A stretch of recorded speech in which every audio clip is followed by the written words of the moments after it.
Hello everyone, welcome back to the Vintage Warlock channel. I hope you are all safe and well, and today we're going to be having a look at a vintage watch, but we're also going to be asking a question, and the question is, should you buy vintage at all? Well, you'll see my answer at the end of this video.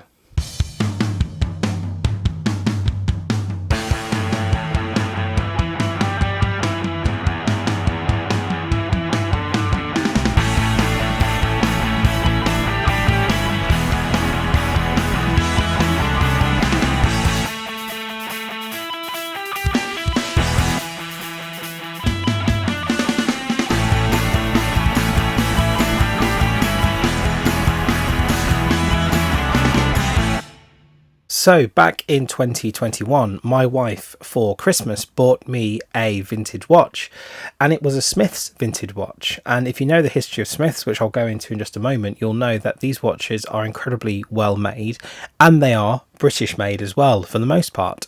As a brand, Smiths Watch Company was founded in 1851 by Samuel Smith, a maker of precision instruments for a number of industrial sectors. He used this ability and then switched over to watchmaking as a result, but only after the Second World War did he begin to manufacture proper wristwatches that were supported by government finance. This company was incredibly successful and went all the way through from 1946 to 1970 in terms of the quality and range of watches that they created, mainly in their Cheltenham factory in Gloucestershire in the UK. This included lines such as the Luxe, the Astral, the Imperial and the Everest range of watches. You've also got the Empire range as well, which spans over the Cheltenham factory and a Welsh factory that they had as well. Now there are different types of Smith watches that you can find, and I'll go into those in just a moment. So over the last couple of weeks I've been trying to do some research into the history of Smith watches and models, but because the original company isn't around anymore, obviously they were resurrected very recently, there isn't a lot of information that you can find. There are a couple of articles online. You've got the Smiths Watches website where I think it's the great grandson of Samuel Smith is still putting watches together to this day, and he's servicing them as well. You've also got a really interesting article on GQ magazine which goes into a little bit more information on how to collect Smith watches and the best value vintage timepieces of them all. So looking at this, I mentioned before that they had the Cheltenham made factory, and from the website it says that the dials that are included within the Cheltenham made range are the Smiths Deluxe, the Smiths Everest, the Smiths National, Smiths Astral, Smiths Imperial, and some later ones will just say Astral. In a few cases they are dialed with the name Benson, and they have about 18 joules movements on them. Now the next one on this list is the Welsh made one from the Anglo-Celtic Watch Company. This is based in Wales, as I mentioned before. Now the dials on this one say Smiths Empire and made in Great Britain, so I believe that is the one that I've got as a vintage watch. They are fun, cheap and eye-catching dials according to the description, but the movements were very basic, and I can agree with that because this is just a 7 joules manual wind movement. It does say on the website not worth your time, however I'll go into what I think about that in just a moment. And then the final category of Smiths watches before they were rendered obsolete during the quartz crisis was the Swiss or Japanese made ones, and this is from the tail end of the company as they were struggling to carry on. So you've got some generally poor movements that were coming out of Switzerland, funnily enough, but the Japanese movements seem to be remarkably robust. However, on those ones you'll have made in England, and I think that's where the difference comes in. So I think if it's made in England, then that means that you've got a Swiss or Japanese made model. If it doesn't say anything, then it's a Cheltenham made model. And if it says made in Great Britain, that means Wales. And on the website, it says avoid. But again, I'm going to go into why I think potentially, it's more subjective than that. Oh, and just a side note on Smiths as well, they are famously known as the other watch that's responsible for going up Mount Everest. So if you know, recently in the last few weeks, I've reviewed the Bulliver Lunar Pilot, which is the other moon watch. Smiths created the Everest Expedition, which is the other Mount Everest watch. In fact, they actually sponsored the event. But Sir Edmund Hillary only carried the Smiths up the mountain. He wore the Rolex allegedly, and in recent years Rolex have usurped that and sort of had that as their crowning achievement, that it was the first watch up Everest. And I think it's fair to say that if both of them were going up there, one of them survived the quartz crisis, one of them didn't, you've probably got a bit more of a claim and a bit more openness to actually say that you've done it. Tenuous references aside, let's have a look at this watch, and the one that was bought for me as a Christmas gift, so the Smiths Empire. So this watch comes in at around 30, it's a smidge under 34 millimeters. I have it as 33.7 on my calipers. It is a gold plated dial or case, and it's got a cream dial with gold indices. It's got the 12, 3, 6 and 9 on there, a sub dial second hand which you can hear sort of ticking away if you put it next to your ear. It's shockproof, as it would say on there, and it just says very simply on the top, Smiths Empire and 7 jewels. It is a much cheaper watch than the other ones, but that doesn't worry me too much. This watch was actually new old stock, so I managed to get this watch, or my wife, sorry, managed to get this watch for me, still in the original package with the original receipt. The only thing I've swapped out on this watch is the strap.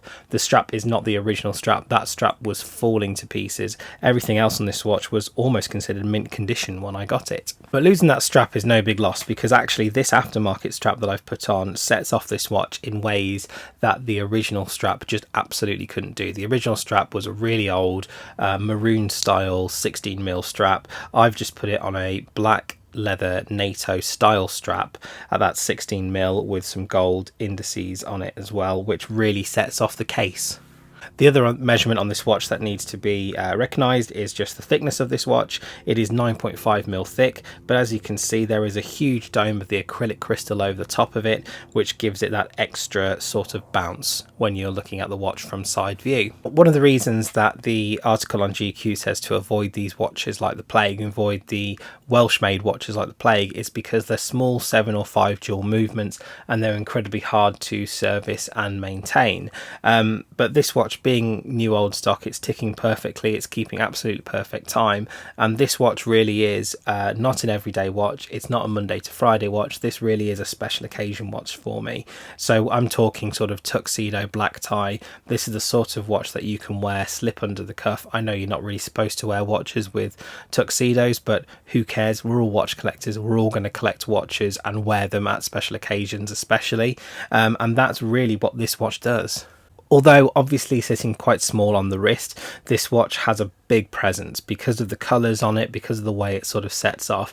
It's instantly noticeable and recognisable. The gold is gold, but it's not in your face gold, it's a little more understated. The cream dial does really well in offsetting that gold, and then you've got the domed acrylic crystal where at certain angles it just plays with the light so well, it bounces off. You go from being able to see the dial to not being able to see the dial. That would be an annoyance with an everyday watch, but with a vintage watch like this, I think it's part of the charm. I think it actually makes it even better looking than it would do if it was just a flat piece of acrylic crystal. If you like this watch, should you buy it? Where should you go to try and find watches like this? Well, first of all, have a look on eBay, have a look on Etsy, other sites where you can find vintage watches. Now, you're not going to be able to find this exact model, or you'll be very difficult to find this exact model, but there are lots of different models of Smiths and other vintage watches out there. Now, with vintage watches, there are a couple of things that you have to keep in mind, which is one of the reasons why I find it quite difficult to buy vintage watches. I still give it a go, but you give it a go with the knowledge of knowing that you may get it wrong and you may have a little bit more of a catastrophe on your hands. So first of all, just as you would do with any watch purchase, make sure that you limit yourself in terms of how much you are willing to spend. Understand how much you would spend for a new watch, understand how much you'd spend for a used watch, and then understand how much you would then pay for a vintage watch that may or may not need work doing on it. Secondly, if you can, always try and inspect the watch before you get it. I know some of the time that's not possible, but you can sometimes request videos from the seller that may give you a little bit of a run through as to what the watch looks like and how it's working at the moment. Thirdly, have a look and see if there are any receipts, if there's any recent services that have been done on the watch as well. Yes, that will up the price, but what you're then doing is passing over the costs that you would have to spend otherwise. So again, have a look at that, keep that in mind. And then the last thing that you want to do when having a look at a vintage watch is have a look and see if you can find old new stock. So what old new stock means in the watch collecting world, and in most of the world as well, is that it's old, it's vintage, however it's never been used before, or it may have been used as maybe a store model, so maybe something that people tried on in the store before going to buy the watch as well. So have a look for all of those parts before you go ahead and buy a vintage watch. Always do your research, always make sure that you have a couple of different options, and definitely don't overspend on a watch thinking it's going to be absolutely fantastic and then you've got a lot of work to do on it as well. So in summary, I think despite what this watch, what it says about this watch online and what some of the articles say, I think this watch is a really good pickup for me, and it's a great addition to my collection. It's working absolutely fantastically. It's keeping really good time, and I also know as well that it's going to have a very specific purpose within my collection. It's going to be a great watch to have under a cuff and when I'm going to very formal events, and I don't think I'm going to change that. I think I'm going to keep it as a result of it. But guys, what do you think? Do you like vintage watches? Do you like the watch that I've picked up? A couple of you on the State of the Collection video did comment that this watch was one of the highlights of it. Have you got anything similar? Have you done any more research on these watches, on Smith watches? If you have, please leave them in the comments below and let me know. Don't forget to follow me on Instagram, and also don't forget to like, share and subscribe to this video. Guys, I will see you in a future video. Take care, and I'll see you soon.